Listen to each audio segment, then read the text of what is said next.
नमस्कार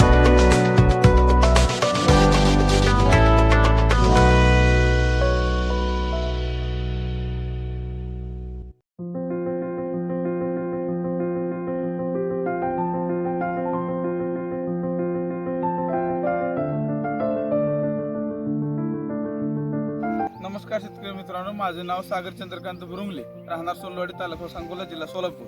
थंडी चालू असल्यामुळे शेतकरी मित्रांनो, जर आपल्याला थोडा प्रॉब्लेम आला 10-15 दिवस लावून प्लॉट झाल्यानंतर 10-15 दिवस आपला प्लॉट जागेवर स्टॉप झाला होता. कुंभार साहेबांचं मार्गदर्शन घेतल्यानंतर ग्रोथ ही भरपूर आपली फूट चालू आहे.